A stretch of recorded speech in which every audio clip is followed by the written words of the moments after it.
What's up, guys? Welcome back to Rusty Acres. Today, we're going to be doing our yearly maintenance on our farm's 1953 Ford 8N. But alright everybody, before we actually start turning wrenches here, I'm going to give you a quick walk around of this nice little machine we got here. I believe this is an aftermarket brush guard. I just wrapped some logging chains around there because they come in handy. Nice little counterweight. Some aftermarket headlights. Sometime during this thing's life, I believe about 30 years ago, someone painted it with a paintbrush. I'll give you guys a little bit of a closer look up at this paint job here. I'm not quite a fan, and I also think this is the wrong shade of white for this tractor, but you know what? It's got paint on it, and it runs and drives, so what more can I really ask upon this old girl? New outer rim, because, again, some point in this thing's life, it had calcium-filled tires, and it rotted out the rim here. That's why it's all nice, new, and shiny, and a different color of paint. On a 3-point hitch, we just got a basic drawbar, top link, you know, just the essentials for having a 3-point hitch. And this is the rim that is going to have to get replaced probably in a few years, because that rust hole is not getting any better. My custom light switch, hey, you know what, it works. So is it really that bad if it works? Nice little custom bench I made, makes working on things nice and easy. And then here we are, back to start. All right, now we'll start turning some wrenches. All right, everybody. Welcome to the underside of the tractor. Now for me, I have a square nut. So what I brought a normal size crescent wrench and a larger wrench. Hopefully this one is just going to intimidate that coming out.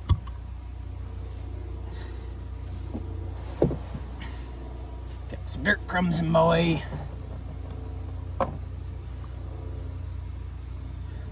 Now the thing with crescent wrenches, you gotta make sure that they're correctly adjusted, because when they're not correctly adjusted, that's when you start to strip things out, that's when you start to damage things. So make sure that whatever you're taking off is clean. I'm just gonna use my finger here and wipe off the dirt and crumbs that have accumulated on this thing.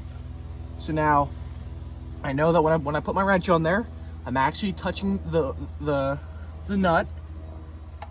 Gonna put it on there. All right, actually got it pretty good first try. And you see how when I wiggle it, it hardly wiggles? That's how you know that you're on there tight enough. And fortunately, she's coming right out for us today. You should not need to use the wrench all the way. You should only be able to, I guess, wrench it for like max 2 turns. Then it should be loose enough to where you come under here with your hand. I got lucky, only had to do it about a half turn. If you're just a little bit stuck, it might be 2 turns around. I gotta center this so it don't splash all over.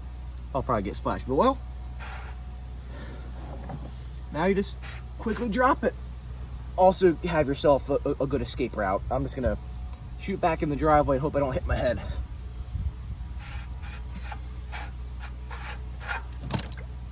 There we go. Oh, come on, drain pan. I think I chose the worst drain pan for this. Oh, good. I chose a drain pan where like the top has like the layer on it with a little hole in it. I didn't think the oil flow was gonna be that extreme.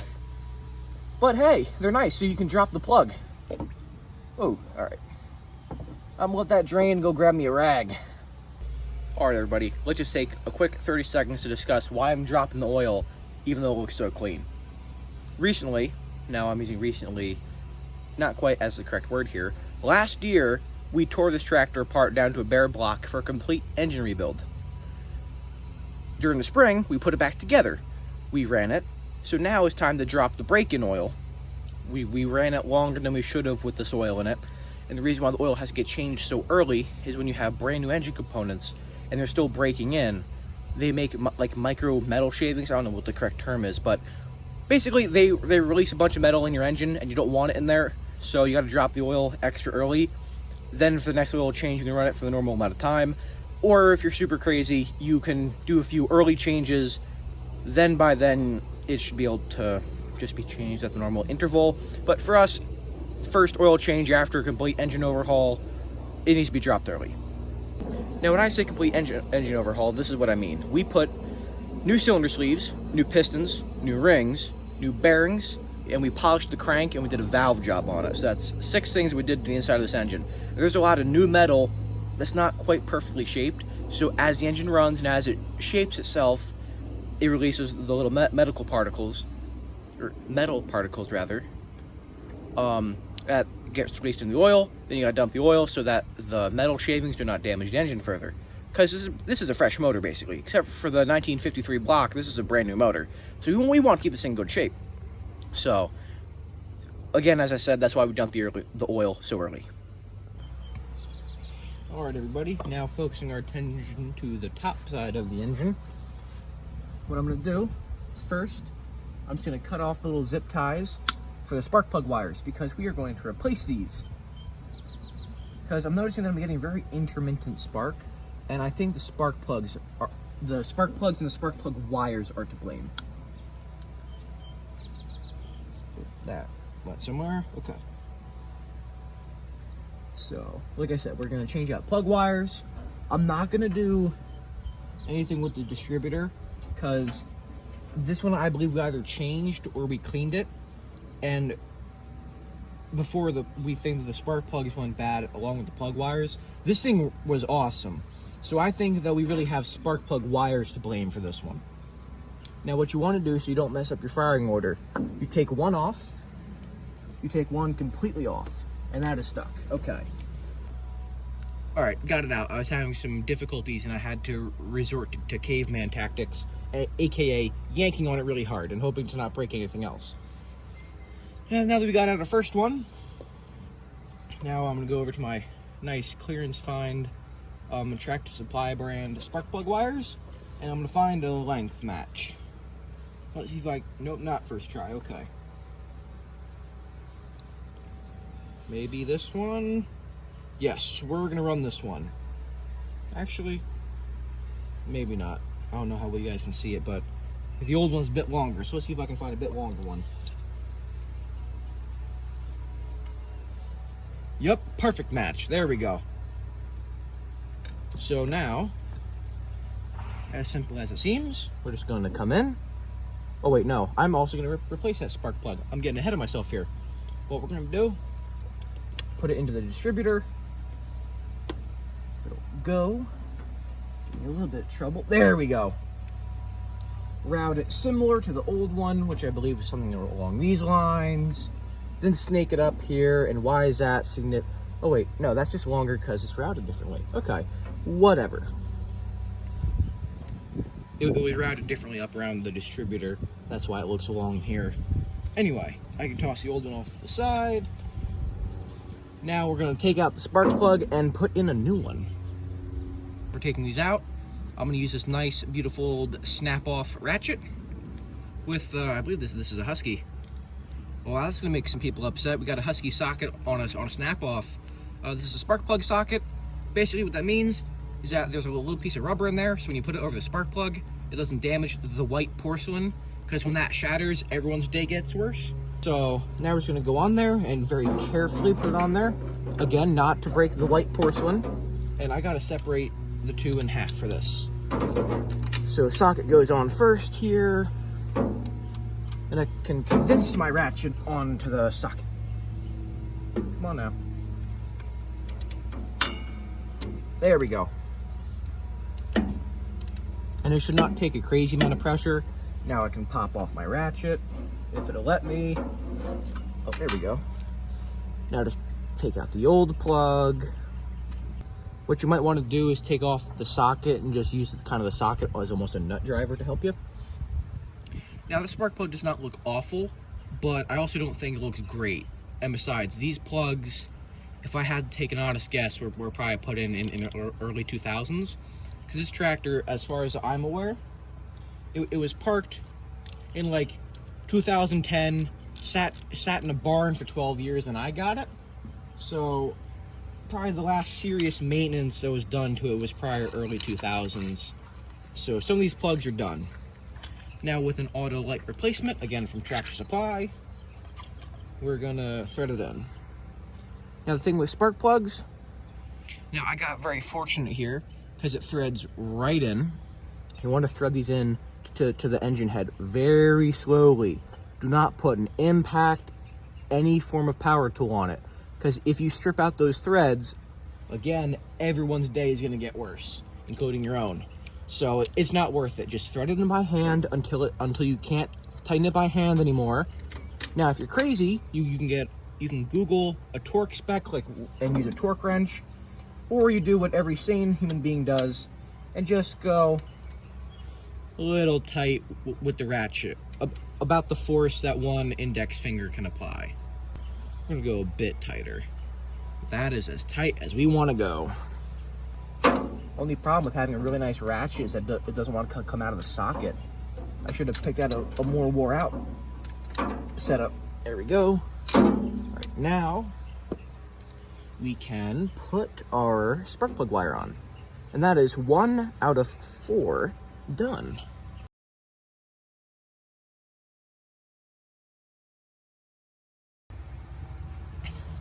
All right, so I just realized I can actually just remove my distributor cap without messing up the timing. So we're gonna do that, make this whole job that much easier. I believe this is for number 3. Come on, come off there. I don't know if this is the correct way, but this is how I'm doing it. Just yanking it, hoping for the best. Oh, there we go. Jeez. All right, tossing old ones over there. I actually need an old one. Here we go. Come here, and let's see. The replacement. That's as good as I'm gonna get.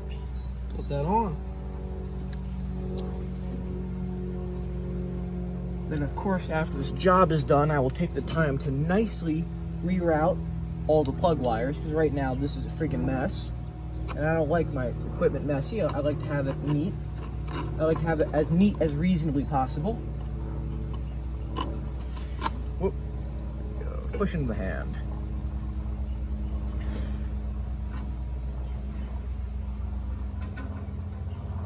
All right, there we go. All right, now I'm gonna jump into a time lapse and knock this out.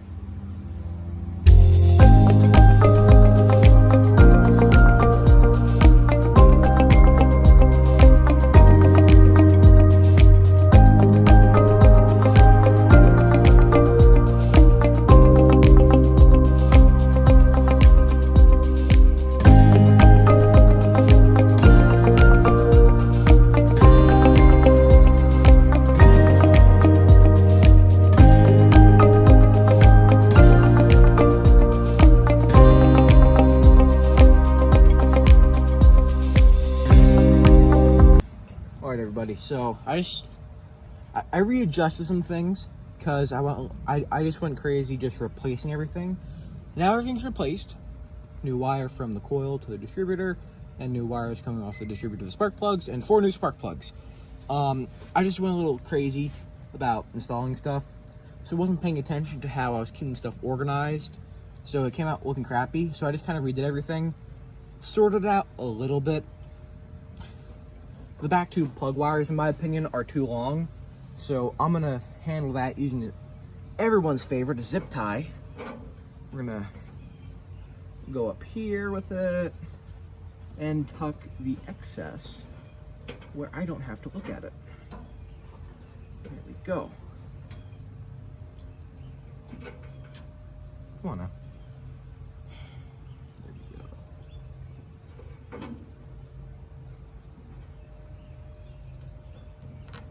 There we go.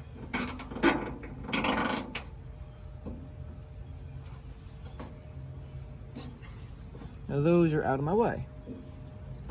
And I think that this distance from the exhaust manifold is okay. I mean, that's my fuel line. I haven't had any trouble with it. I think it honestly helps because it goes right over the engine, so the fuel gets warm before it even hits the carburetor. And I noticed that when this thing gets warm, it actually runs pretty good because I think the fuel is getting warmer. Now I'm gonna trim that with my pliers. Just trim it reasonably close. Come on out. And no, I'm not one of those mouth breathers who cut it off at a 45-degree angle so everyone gets cut on it. I ain't that crazy.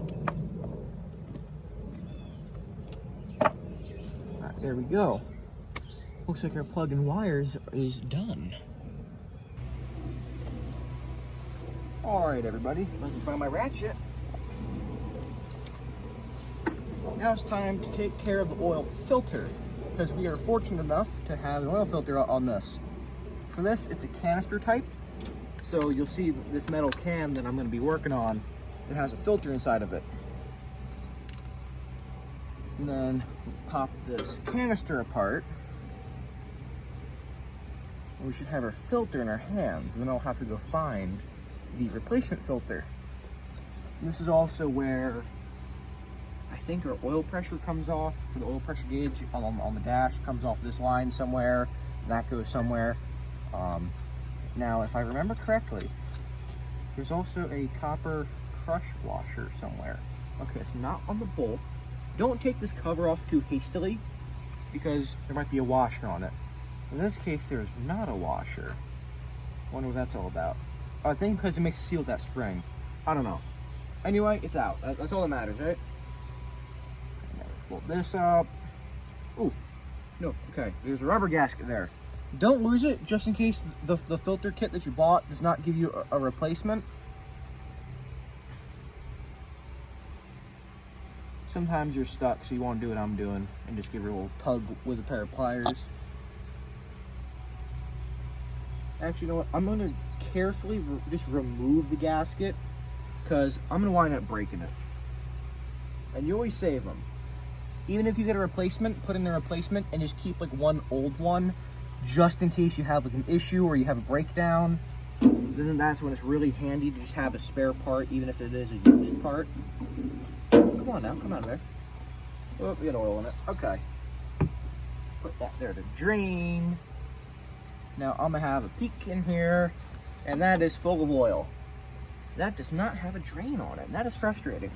On the Farmall tractors, my preferred brand, but today we're working on a Ford. On the Farmalls, they have like a little like a 1/4-inch nut here that you pop out, and then the oil comes out of the canister. Right now the canister is like a third full of oil. It's not gonna hurt anything. It's just kind of like a preference thing. I like being able to completely drain the system, but whatever. This has worked for 80-something years, so how bad can it really be? All right, now to install the replacement filter. Unfortunately, I do not have a model number. I might do. LF574. That might just be the replacement number. I'm pretty sure that it is. Now, we got fortunate. We have a replacement gasket. Now, again, I kept the old gasket because sometimes the replacement gaskets don't always fit. And if I am thinking of this set up correctly, the gasket seats in the lid. Come on now. Sometimes it's handy to have either multiple people or like a little screwdriver to help poke this thing into place. Now either I'm doing this wrong or this is the wrong gasket. I think this is just straight up might be the wrong gasket. Because yeah, it sits in there and it's just a wee bit too big. Oh, no, I just had to actually put it in there. So that's what it looks like. There's the gasket.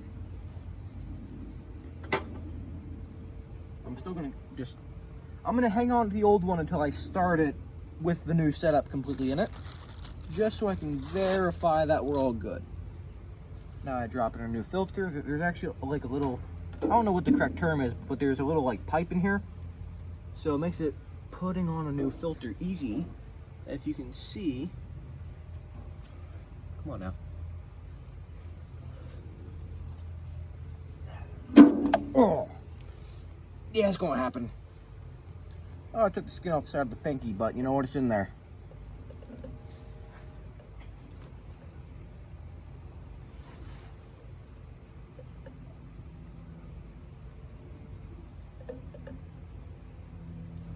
Now, I'm having trouble getting my top side to line up. Oh, there we go. And you just squirted that small oil. There we go. We're in there. Good. Progress. That's what we like around here. Now that is attached, so that can just get sat there. Now this is a fine thread, as you can see, because there's more threads per thread. That's the technical term. Now we're just going to hold this down and be very careful not to cross thread. My understanding is actually easier to cross thread with fine thread hardware. So I got lucky here. It threaded right in for me with no problem. It also helps that the piece of equipment you're working on was also never abused. And this piece of equipment, I believe, was always taken care of. So, like no one was working on it and cross-threaded the hardware before. Like, everything is as it should be on this machine. So, I got very fortunate on that. Some people get used equipment and it's all beat to hell and a bunch of stuff is broken and they got to fix that on top of doing the maintenance. So, I'm just going to be grateful that this thing runs and that I can maintenance it. Alright, and this you want to go a little bit tighter on about, kind of just, I put my hand on like this, and right when the canister starts to dance, that's how you know you got to tighten up. Alright, there we go, now we're on there. Alright, so before we go ahead and dump it in, I'm going to take just a moment to discuss the oil that we're going to use. Yes, I'm aware I'm probably covered in grease all over my face, and I probably look very funny. Anyway, we're going to run straight 30. Now I know some people like to run straight 10, or 1030 rather. We had 1030 in this as a break-in oil, and the reason why you want to use a thinner weight, such as 1030 as a break-in oil, is because when all your components are brand new, they're a little bit tighter than they should be, so as it's wearing in, you want to have a thinner oil so it gets into the tighter tolerances. Now that we ran it, it wore in, now we need to put thicker oil in it, because I noticed when she got up to temp, I had like no oil pressure, and that was because this tractor just wasn't designed for the manufacturer to run on that thin of oil. Because in my opinion, 1030 is a little bit too thin for anything that is this old. So we're gonna put in straight 30. I'm using the Rotella brand because I found that it performs reasonably well. It's fairly priced. It lasts long enough, in my opinion, to justify the price.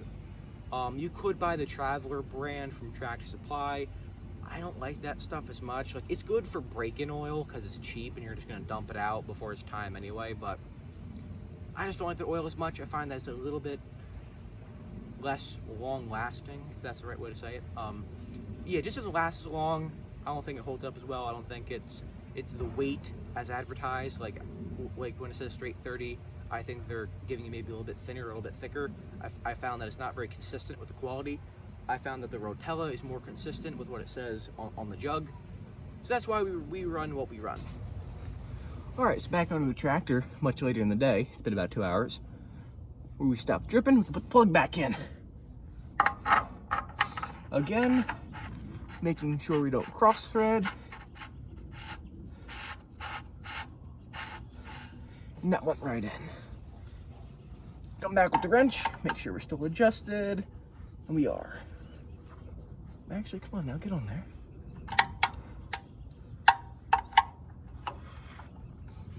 I gotta make it bigger. There we go. There we go, nice and tight.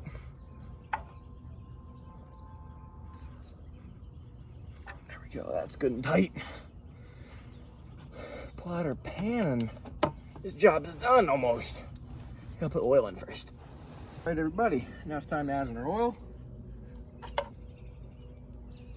I believe we take 5 or 6 quarts of oil. Again, we're going to be using our straight 30. Something to poke open the jug with.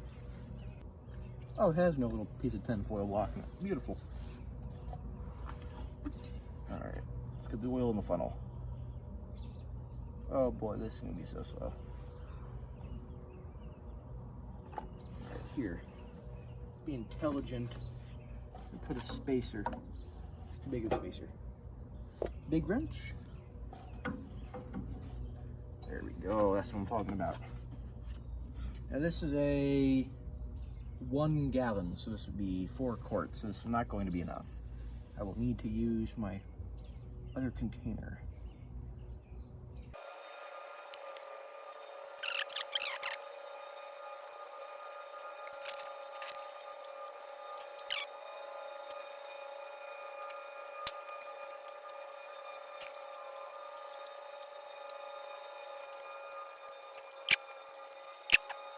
All right, everybody, I got oil in it. Now, if I did not mess with the timing too much, I'm gonna turn on the fuel while I yap. If I did not mess up the timing while I was working on the plug wires, this thing should start. I'm gonna let it run for a sec, let all the oil get where it needs to go, then check it again. I think I overfilled it on purpose by a little bit. All right, the gas is on enough for a little test. Get in there, you. Here we go. All right. Send it, why not? Where's my key? 2, just in case you lose one.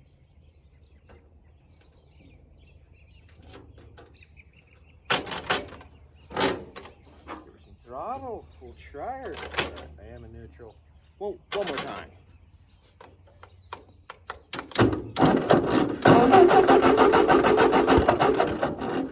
I think I messed up my timing. No.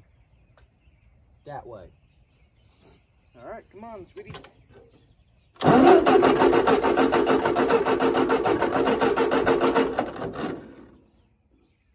No freaking fuel. All right, we're gonna get back to this in just a moment. All right, everybody. Turns out I'm just stupid. You guys probably saw me take off the distributor cap. When I put it back on, I put it on in the wrong orientation. So now if I get my fingers out of the frame, we'll try her. Just like that, comes right to life. We had to mess with the timing a little bit because we adjusted the timing to compensate for bad plugs. There's our oil pressure. It's present. We're doing pretty good. All right, everybody. Thank you for watching this episode. Now that concludes the plugs, wires, and oil change. Hopefully that was a little bit of a tutorial / educational video. Or if you're bored or just taking a crap, I hope you enjoyed this video. I'll see you in the next one.